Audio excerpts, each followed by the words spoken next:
Impossible. I can't believe I'm going to be the mother of a handicapped person. On a holiday morning, I was enjoying a leisurely breakfast with my husband. Suddenly my sister brought her daughter, and for some reason she was unfaithful and extremely furious. No, I don't understand. What all of a sudden in the morning? Sis, raising a handicapped person takes a lot of patience. I'm at my wit's end. The sister's daughter stood quietly, crying at her mother's outburst. I will give this one to you who can't have children. Aren't you and a handicapped person who can't have children a perfect match? Don't say that. I immediately refuted her, but my sister left as if to run away. My niece was 7 years old, I believe. She probably couldn't even comprehend what was going on right now. Are you okay? Yay! Now I'm free. What? Susanna Burton, pseudonym, 30-something story. My name is Susanna Burton and I am in my 30s. I have been married for 5 years to my husband, Aaron, whom I met at work, but we have yet to have children. We both love children, and ever since we were dating, we always talked about how we wanted to have children when we got married someday. But reality is cruel. We were not able to have children as we had hoped. After talking with Aaron, we decided that we just couldn't give up on having children of our own and decided to start fertility treatments. We hoped to have just one child, no matter how much it would cost. So we went to the clinic together. However, the doctor told us that our chances of having a child were extremely low. But on the contrary, we were determined. We had done all we could do. All I want is to be with you. Let's enjoy life together. He also encouraged me by saying so. Even if we were not blessed with children in the future, we could enjoy our life together as a couple. One day, when I returned to my parents' house, my sister Caroline had also returned at the same time. She had been popular since she was a student because of her pretty looks and her good sense of humor, and now she was married and had a husband named Seth. I hadn't seen her in a while, and she was dressed in high brands. She proudly told me that Seth has taken over his parents' company and is the president. By the way, she makes fun of the fact that my husband is an ordinary company employee, and she also demeans me. My husband is now the president of the company? Well, he was always an elite. Compared to that, yours. Your husband is amazing, isn't he? But Aaron also works very hard and is very kind to me. You've always been like that, and that's why you can't do anything. I was always bothered inside, while I was appropriately malleable. It was a good thing I didn't talk back to her. By the way, I heard that you are a defective product who can't even have children. You're a useless woman, aren't you? She said mockingly while laughing at me. Caroline has always disliked me anyway. She always tries to outdo me and mount me, which frankly tires me out. She doesn't say such terrible things to me in front of my parents either. She does whatever she wants when her parents are not around. I was deeply offended by her ridicule of my infertility and left my parents' house. Why should I be talked about like that? How much did she think I had suffered because I could not have children? After that, she often pointed out to me how difficult it was for me to have children. When she meets with me, she brags about having a child herself. Even though I have always thought I understood her bad character, I could not tolerate her ridicule of my sensitive issues. She makes fun of me every time I see her like this, and her attitude gets worse and worse. Then we have no choice but to distance ourselves from her. I began to be careful not to see her as much as possible. Then one day on a holiday, many months later, the intercom suddenly rang. Suddenly, the intercom rang. My husband was off today, and he was out shopping. I was alone, doing the housework. When Aaron comes home, maybe we can go out somewhere together. I was washing dishes while thinking about that. I wondered what in the world was going on in the morning, and when I checked, to my surprise, it was Caroline. It's been a while since I've been away from here. I haven't seen her for a long time. And yet, it was her coming to me. Her face on the intercom screen was clearly unhappy, and she was standing there in front of the front door. I wonder what she wants, even though I don't want to see her. I reluctantly open the front door. She is standing in front of me with a sullen expression on her face. It's been a long time. Oh, it's so unusual to see you here with Natalie. We don't want this handicapped person in our house. Her high-pitched voice rings out. I wonder what she is going to say as soon as she arrives, forcing Natalie, who is standing beside her, toward me. Natalie is her daughter. She is 7 years old, I think. Natalie almost fell over when she was suddenly pushed toward me. What do you mean? You just barged in all of a sudden? I stare at Caroline, who is confused and pushes the child away. She takes one look at Natalie, who is sobbing in my arms, and sighs. She is so annoying. A handicapped person who can't even speak properly doesn't deserve to be in our house. How can you use such a violent word as handicapped to your own daughter? I was at a loss for words. What do you mean she can't speak? It means exactly what it means. It's a pain in the ass. Caroline sighs heavily. You know, being a parent of a handicapped person is very, very hard. I can't do it anymore. You can't have children, so I'm going to give you one. What? You can't have children and a handicapped person is a perfect match. Get along with each other. After saying what she wanted to say as much as she wanted, she got into her car and drove away without making eye contact with her daughter. I was so stunned by what had happened that all I could do was hug Natalie. I came to my senses and looked around. I heard my sister's shrill voice echoing throughout the morning. The neighbors might come to see what was going on. I hurriedly took Natalie by the hand and led her into the house. I lock the front door and turn around. Just as I am about to comfort Natalie. Yay! Now I'm free. Natalie, having entered the house and convinced that her mother has returned, exclaims with joy. I had no idea what was going on and decided to listen to her story in the living room. It seems that Natalie has been educated very strictly to be an ideal child. She went to different classes every day and sometimes had more than one class in a day. No matter how hard she tried, she never received praise or recognition. If she failed to do as well as she wanted, she was beaten and yelled at. When she asked for help, her father was always at work, and her paternal grandparents did not pay attention to their female grandchild. Then a younger brother was born, and Natalie lost all positive attention to him. She no longer felt any affection for him, and was treated as if he was an obstacle. She was so afraid of being scolded that she finally stopped speaking in front of her mother, who mistakenly thought she had lost her ability to speak and brought her to me in a rage. When I made mistakes, they would scold me and yell at me.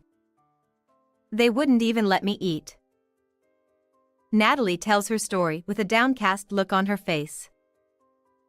Upon closer inspection, She is emaciated and has scars on her arms and legs. It is too dangerous to send her back to her sister's house now that I have heard such a story. I let her eat her dinner for the time being. Natalie is engrossed in eating her meal. Perhaps this is the first satisfying meal she has had in a long time. How could she not give her growing child enough to eat? I think to myself as I watch her. I am the only one she can rely on right now. I was ready. Aaron returns a little later and is surprised to see Natalie at home. I immediately told him what had happened. I then told him that I wanted to take Natalie in. He too was displeased with my sister and her husband's inability to take care of their own child. He agreed to let Natalie be our child. We made an appointment later that day to meet with my sister and her husband and decided to officially adopt Natalie. Seth, too, seemed to be in the mood that as long as he had a good son, he was fine with Natalie. Seth was also in no way concerned about Natalie. Seth's parents also said that they would be better off without a girl. The adoption process was completed in no time at all. We were relieved and determined to make Natalie happy. From now on, we wanted Natalie to live a life of freedom. We would give her all the love we could, as if she were a real child. We would encourage and support her in whatever she wanted to do. After that, Natalie grew up with a carefree spirit. A few years later, she went to law school at a well-known university.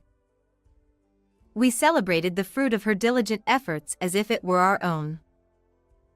One Sunday, while we were relaxing as a family, my sister and her husband suddenly barged into my house. Without even saying hello to us, they clamored for Natalie's return. I thought back to that time. The sister and her husband came to my house without permission and abandoned my little Natalie as if she were an object. They must have heard somewhere that Natalie had gone to a prestigious university, even though they had never heard from her before. I can't believe they would say that now. Apparently, Natalie's younger brother, who they thought was brilliant, had dropped out of high school. Perhaps they was strictly doing the same kind of intrusive education that they used to do to Natalie in the past. If they were tied down so tightly, any child would lose motivation for everything, not just studying. I had originally heard that Natalie's brother was a recluse and had refused to go to school in middle school. We don't want that socially inept child in our house. Natalie, come home. Upon learning that Natalie had been admitted to a difficult university, my sister and her husband came to pick her up. How could they come to pick up their daughter, whom they once called handicapped and discarded, for their own convenience? Children are not their parents' property or toys. I was deeply offended by their unmanageable behavior. Since that moment when we decided to raise Natalie as our own child, we had given her our wholehearted love. Aaron, who had raised her as his own daughter, also covered Natalie's back and refused to let her go. The two of them continued to fuss at the door that they were Natalie's parents. They were no longer getting anywhere, and just when I thought they were. My parents are Aaron and Susanna. You are not my parents. Natalie stared at my sister and her husband with a serious look in her eyes. When she clearly refused, the sister and her husband left, leaving her with the discarded words that they would take legal action. Later that day, the sister and her husband hired a lawyer to try to pretend that Natalie's adoption had never happened. However, at that time we had followed the official procedure and adopted Natalie. Therefore, they could not dissolve the adoption. In addition, Natalie, who was 7 years old at the time, still bore the scars of violence that we called discipline, and she was much thinner than the norm. I have a medical certificate in my possession that states that she was probably abused. I showed the medical certificate to my sister and her husband, who were going to court, and asked them if they were still going to court. Seth, who had taken over his parents' company and was now the president, declined to go to trial for fear of bad publicity. They are the kind of couple who would even abandon their own child out of concern for the world. There was no way they could go to court with the evidence of their abuse in front of them. But somewhere along the way, a rumor began to circulate that Natalie, Seth's eldest daughter, had been adopted, as if she had been abused and abandoned. The rumor spread quickly, and the stock price of Seth's company dropped dramatically. Soon after, Seth was removed from his position as president of the company in order to take responsibility for his actions. My sister and her husband then disappeared. Natalie's younger brother, who was left alone, was taken in by Seth's relatives, passed his tests, and attended college. Natalie successfully graduated from college and got a job at the company she wanted. She married a man she met at work. We were sad to see her go, but wished her a long and happy life as she left our home with her husband and wife. What did you think of this story? Please subscribe to our channel. See you in the next video. They took all of your father's insurance money and kicked me out of my house. Can I stay with you just tonight? I was shocked that my mother would be treated like that by the son and his wife who lived with her. She looked even worse than before, and although it was winter, she was incredibly thin and wearing tattered clothes. I was willing to accept her, of course. But my husband, who was with me. I don't want you to do that. Let me drive you to your house. Said to her. I was astonished. I had no idea that my husband was such a cold person. But actually, he had an idea. I am Kate, 30 years old.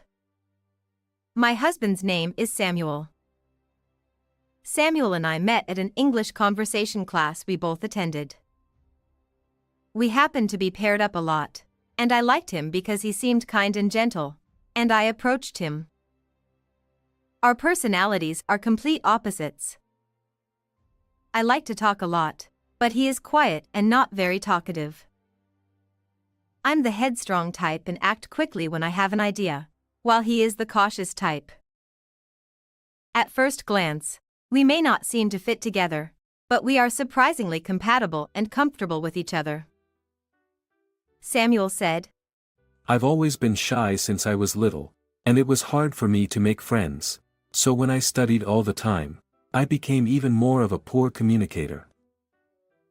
It is true that he is very educated. I wondered why he had never married before, but his shyness made it difficult for him to meet good people. After we were married, we remained close and enjoyed each other's company. Every day I would talk about what happened that day, and he would happily listen. However, in the midst of our peaceful days, a problem arose. I have an older brother. His name is Chris. Chris has always been superior and mean to me, and even though we are brothers, I hated him. We had very little contact as adults, until 2 years ago when I got word that he was getting married. His wife, Molly, was also kind of a mean-spirited person and I just could not like them both. Samuel knew I had a hard time with him, so we kept our relationship to a minimum with my brother and his wife. For the 2 years after Chris got married, we had almost no contact with each other. But then he contacted me. We're moving in with our dads. You don't have a problem with that, do you? I was surprised at the suddenness of his words. I asked him why he was moving in with them. That's obvious. Because I need someone to take care of my mom and dad in their old age. he said. The Chris and Molly I knew didn't seem like the type to say such a thing. But as long as they were like that, I had no right to stop them. I called my mother and asked her about it. Chris told me that it's probably getting too old for us. She didn't seem particularly anxious about it, so I was relieved. However, a few months after my brother and his wife moved in with my parents, our father suddenly fell ill. To my surprise, he was told that he had very little time left to live. When I heard this diagnosis, my mind went blank. My father was one of the most important people in my life. I had never thought about his illness. It was a shock to me, but it must have been a shock to my mother as well. I decided to do all I could to support my parents. After that, Samuel and I found time to visit my father. It was hard for me to see my father suffering from his illness. But when he saw my pained face, he said to me, "You are cheerful and always smiling, aren't you?" I thought that I should do my best, too. However, there were two things that bothered me when I went to visit my father. One was that my brother and his wife did not seem to have come to visit him at all. The other was that my mother looked very thin. I thought that my mother's thinness was due to the fact that my father had become ill, just as I had, but then, perhaps it was a daughter's intuition, but I had a feeling that this was not the case. On the day I happened to be visiting my mother, I invited her to a cafe and listened to what she had to say. "Mom, you look kind of out of shape. Are you all right? Is it just my imagination, or is it not just because you are worried about my father?" When I asked her that, she looked at me with a startled expression on her face. Then she lowered her eyes. "It's not a big deal. Ever since your father was hospitalized, things haven't been going well with Chris. But you don't have to worry so much." She then trailed off. After that, no matter what I tried to get out of her, she wouldn't answer me any more about it. I couldn't stand still. The next day, I visited my parents' house shortly before my brother and his wife returned home. Surprised and trying to persuade my mother to stop, I decided to hide in a closet in the living room to check on the house. Then I would see a surprise. As soon as my brother came home. "I'm hungry. Mom, I want some food," he asks. I'm just getting ready. Molly, who comes home at the same time and sighs. I told you to have the food ready when we get home, didn't I? You've been a housewife for so many years. You can't even do that? Besides, my favorite clothes were a little faded. It cost a lot of money, so what are you going to do about it? Molly blamed my mother one after another. After that, I could see that my brother and his wife were treating my mother as if she were a slave. I was getting angry at what my brother and his wife were saying and doing, but somehow I managed to suppress my emotions. I knew that it would be unwise for me to run out of the house at this point. After that, I watched my brother and his wife bully my mother and beg for money, trembling with anger. Then, after making sure that my brother and his wife had gone to their room, I sneaked out of the house. I immediately reported this to Samuel. As I reported it, I cried out of frustration and sadness. I said to Samuel, "Hey Samuel, do something about it. You go to my parents' house and tell Chris and the others to get tough." I told him, but he was calm. "That's not a very nice way to go." He said that and shut up without saying anything more. I couldn't believe that he didn't say anything to me until this moment, no matter how quiet he said he was. I couldn't suppress my mortified feeling. On top of that, My mother said to me, "Listen, I want you to keep what you saw yesterday in your mind for a while. Your father is sick and I just want to think about that right now. I'll be fine, so you don't have to do anything anyway." I could not do anything when my mother said that to me. But then, my father passed away without any treatment. Even though I had prepared myself, I could not accept the fact that my father had passed away. I was overcome with a grief that crushed my heart, and I could not stop crying. I am sure my mother felt the same way. Then, one night some time later, I felt the loss of my father. I was still unable to regain my strength due to the loss of my father. My mother suddenly came to our house late at night. She was even more gaunt than I had seen her before, and though it was winter, she was incredibly thin and wearing tattered clothes.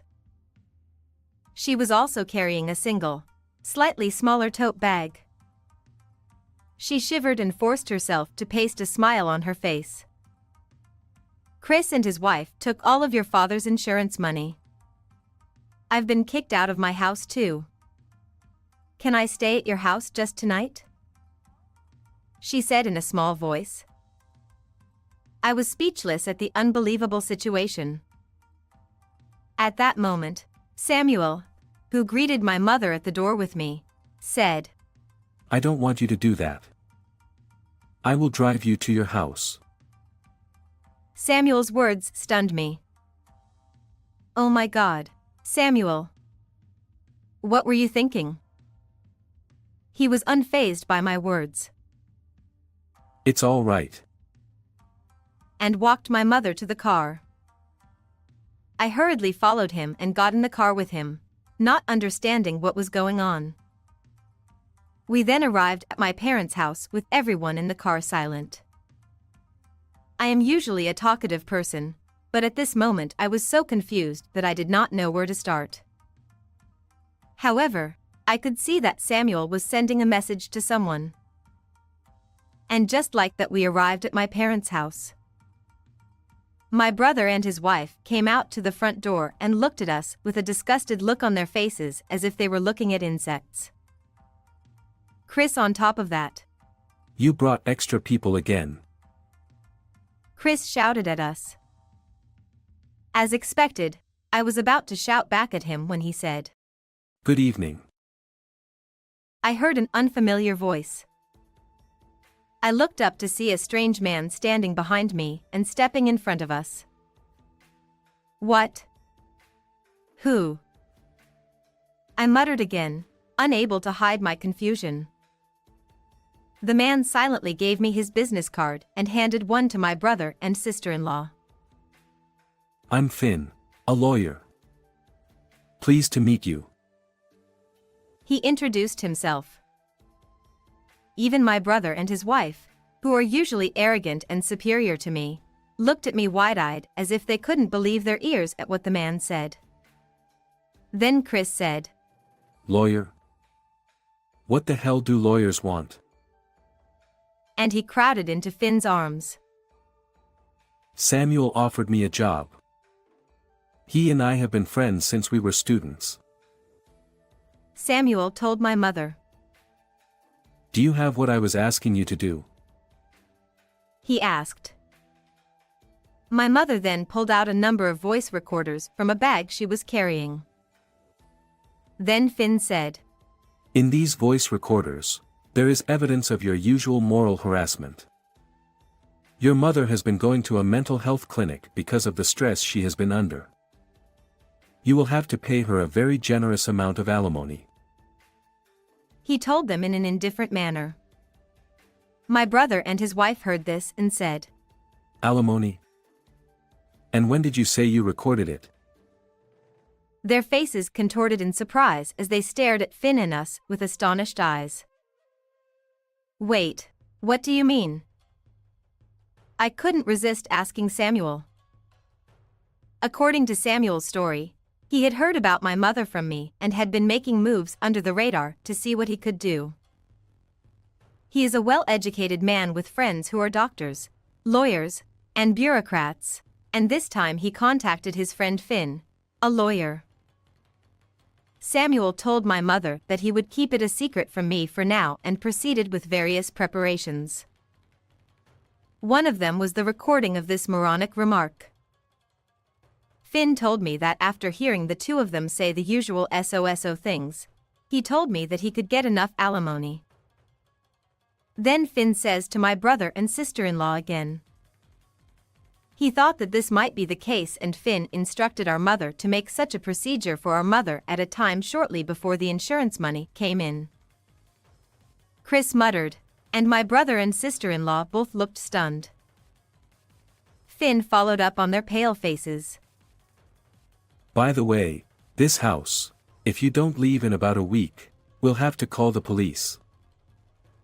My brother and his wife looked even more puzzled. Molly said to them, "Are you crazy? It's our house. Why do we have to leave?" Then Finn said, "Your mother has already sold this house." He told them once and for all. The brother and his wife opened their mouths with a pout.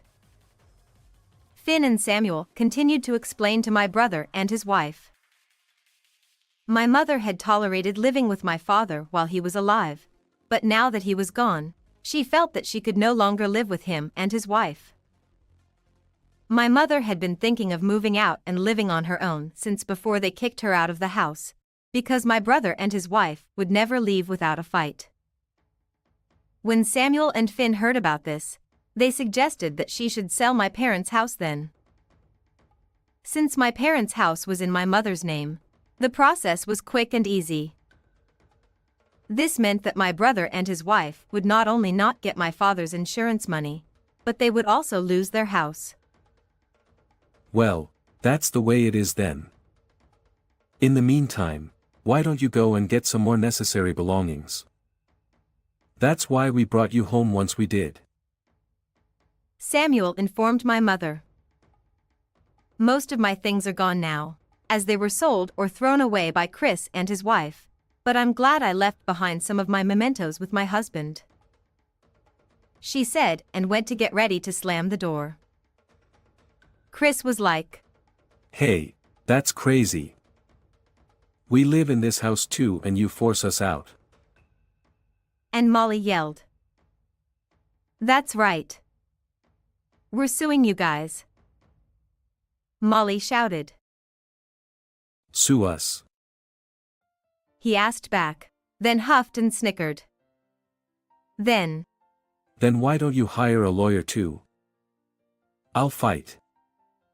Well, in this situation, I'm not going to lose.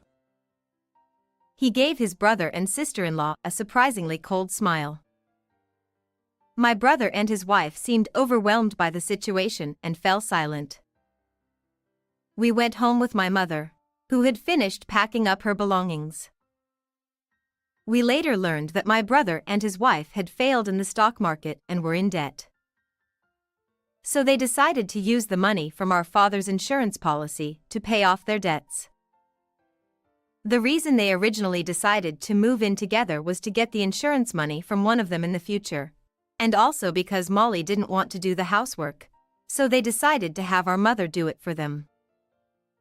Then our father passed away earlier than they expected, so they thought it would be a good thing to take the insurance money. What a selfish story. They were kicked out of their house, had debts, and were even being charged alimony. They are now in a state of homelessness, working day jobs and sleeping in motels on days when they have money. I told Samuel about a time when I visited my parents' home with my mother. You asked me to talk you out of it, but I'm not a good talker, so I wasn't sure. But I have a few friends, and I just remembered my friend Finn from college, and I asked him, and he was willing to do it. I thought that if I told you in advance, you might take some unnecessary action, so I decided to move in secret. He laughed. I was a little miffed, but he was right. Come to think of it, my mother was preparing to live on her own, but Samuel and I encouraged her to come to our house, and now she lives with us.